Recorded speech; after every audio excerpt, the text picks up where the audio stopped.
Ar-Rahman Ar-Rahim. I am the happiest person in the world today. The historic address on the recognition of the Republic of Somaliland. Excellencies, all world leaders, distinguished delegates, partners, all Somalilanders. Today, I address you at a moment of historic significance for the Republic of Somaliland. After more than 3 decades of peaceful self-governance, constitutional order, and democratic practice, Somaliland has received its first formal international recognition as a sovereign and independent state. This development affirms an objective reality that has long existed. Somaliland meets the legal, political, and institutional criteria of statehood under international law.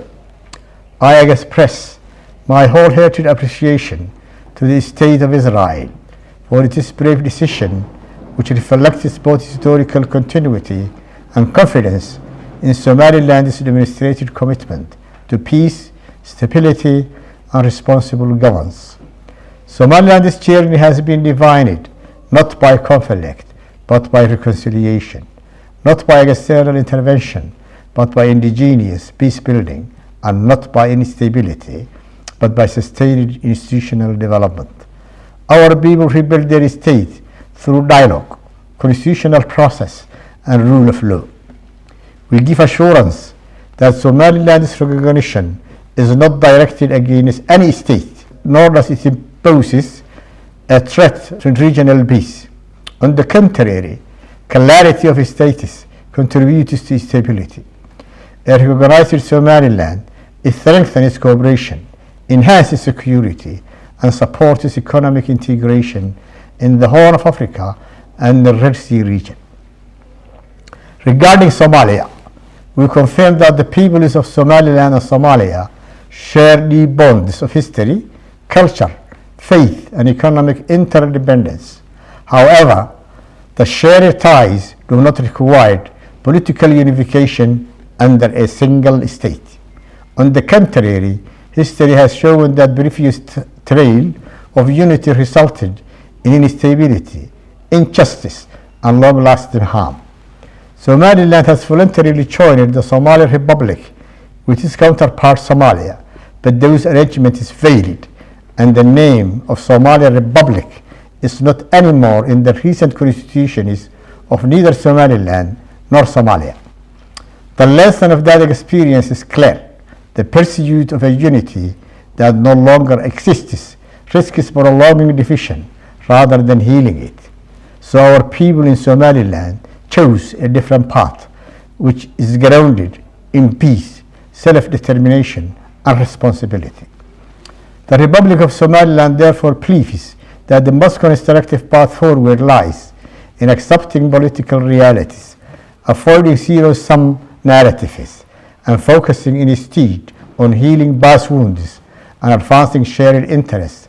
As a sovereign neighbors, Somaliland and Somalia can operate more effectively in peace, trade, security, and regional development. To our regional partners, neighboring countries, and international community, we firmly assure you the recognition of Somaliland is not a threat, not an act of hostility, and not a source of regional tension. Somaliland has been and will continue to be a responsible and a constructive actor committed to peace, cooperation, and shared development. To our partners in the Arab and Muslim world, we wish to state clearly that Somaliland is a Muslim nation, deeply rooted in Islamic values of moderation, justice, and coexistence. Our foreign policy is guided by balance, respect, and adherence to international norms. Somaliland's recognition does not represent alignment against an Islamic nation or community. Somaliland remains committed to peaceful coexistence, constructive diplomacy, and mutually respectful relations with all neighboring countries and UN members in accordance with the principles of sovereignty, territorial integrity, and international law.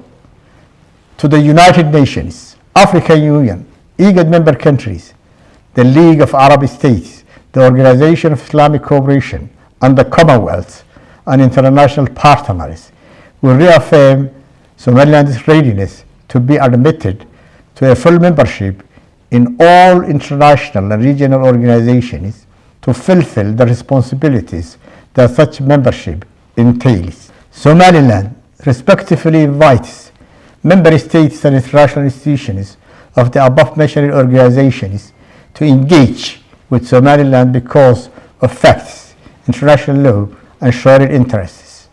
This moment represents not an end, but a historical and a responsible beginning, guided by cooperation, regional integration, multilateralism, and shared commitment to peace.